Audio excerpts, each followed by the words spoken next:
So I want to try something a little bit different. I've always been drawn to this idea that if something is put together well, that you could just put it on and listen to it, and if it's clear and instructive, that you'll find something useful in it. And it's quite a challenge maybe to do something like that with something like Jiu Jitsu, but I think it's much more possible than it might come across initially.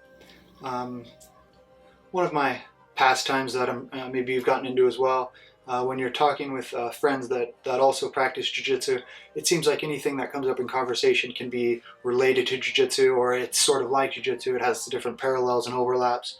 And I think that's probably true of most practices that you can really let yourself be immersed by and explore deeply. Jiu-Jitsu is one. I think music is another. A friend of mine said to me something that stuck with me ever since, which is something to the effect of all truths must align, or where there is truth, there is overlap. And so it's not all that surprising that when you encounter something that strikes you in a deeply meaningful way, that you would relate it to something maybe more familiar that is also very meaningful to you. And so I wanted to have a way of sharing these books or these experiences or just things along these lines that may be applicable to your practice in some way, maybe not immediately applicable, but worthwhile enough to sort of continually come to mind for me and be reason for me to put forward something like this. Now, this may not be the actual version that I end up using, but you should know that I've given this about 20 attempts today, and 10 or 20 attempts each other day that I've made an attempt at this for some time now. And it's quite challenging for me to do. So it's usually a sign that I should keep working on that until I've at least got some absolutely terrible version of it that I can start with, and then, look at it a few times and maybe improve it. So with that in mind, one of the things that keeps, even though I tried to refuse it in certain ways, one of the things that continues to come back as so relevant and so useful and grounding in a lot of ways is this book here. It's called Touching: The Human Significance of the Skin, and it's by Ashley Montagu. The first edition of this was published in 1971, and I'm just going to go through the preface of it. Maybe if there's some interest in it, we can go a little bit further. But I find the preface to be pretty powerful in its own way, and again, like I just mentioned, I have given this a few attempts now, and there's a few sentences in here that are a bit of a tongue twister, and I've tried to just sort of steamroll past them and push forward on this, and each time I have sort of a little bit of a self-conscious desire to restart and give it another shot, and maybe there'll be an end to that today. Maybe this will just go into the pile of drafts that I've thrown together. But at some point I will have a version of this that you'll be able to hear, and it will all be worth it. So let's see if this is that one. Okay, so like I said, it's just a preface, and it starts off with a quote, and the quote is, "I know that touching was, and still is, and always will be the true revolution. Nikki Giovanni." And so the preface starts here. "We in the Western world are beginning to discover our neglected senses. This growing awareness represents something of an overdue insurgency against the painful deprivation of sensory experience we have suffered in our technologized world. The ability of Western man to relate to his fellow man has lagged far behind his ability to relate to consumer goods and the unnecessary necessities which hold him in thrall, possessed by his possessions. He can reach out to other planets, but too often cannot reach out to his fellow man. His personal frontiers seldom, if at all, permit the passage of a deeply felt communication across them. The human dimension is constricted and constrained. Through what other media, indeed, than our senses can we enter into that healthy tissue of human context, the universe of human existence? We seem to be unaware that it is our senses that frame the body of our reality. To shut off any one of these senses is to reduce the dimensions of our reality, and to the extent that that occurs, we lose touch with it. We become imprisoned in a world of impersonal words, sans touch, sans taste, sans flavor.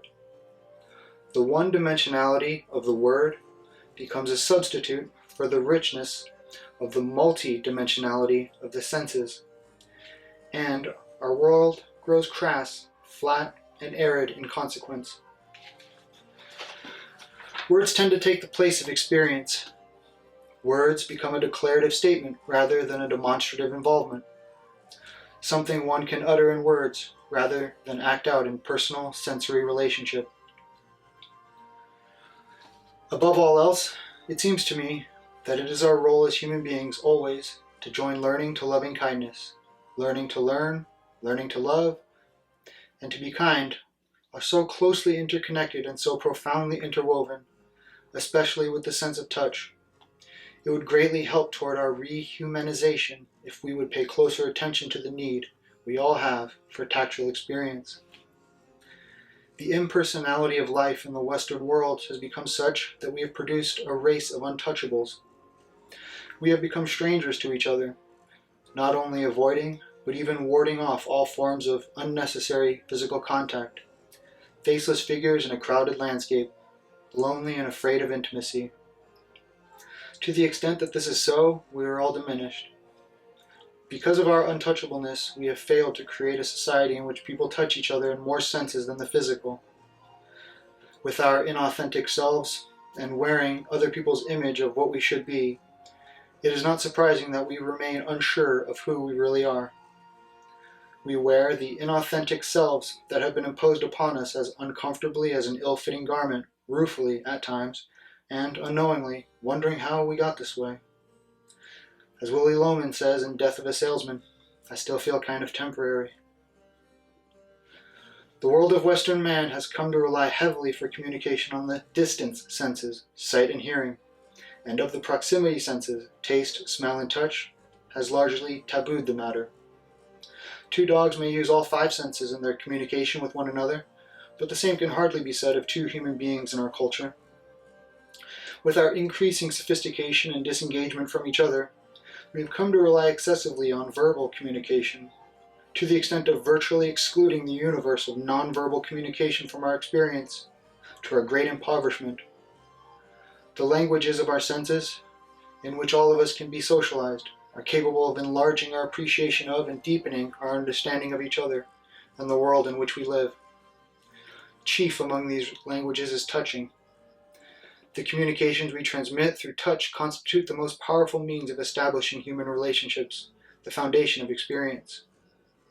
Where touching begins, there love and humanity also begin, within the first minutes following birth. It is to make these facts known, and their consequences for each of us, and for humanity as a whole, that this book has been written. The first edition, published in 1971, and the second in 1978, gratifyingly found a large audience at home and abroad. The present third edition has been extensively revised and incorporates much new information concerning the tactile needs and beneficial tactile interactions between human beings, from birth to old age. Ashley Montagu, Princeton, New Jersey, 19th of February, 1986. Okay, I cannot hold it in anymore. I've tried to get through that 1,000 times, and I'm going to use this one. I'm going to pause here before I expand in so many different directions that make this one less useful to me. I would love to pick up on this topic in the future, but I think you'll understand why I need to have a bookend at this moment now.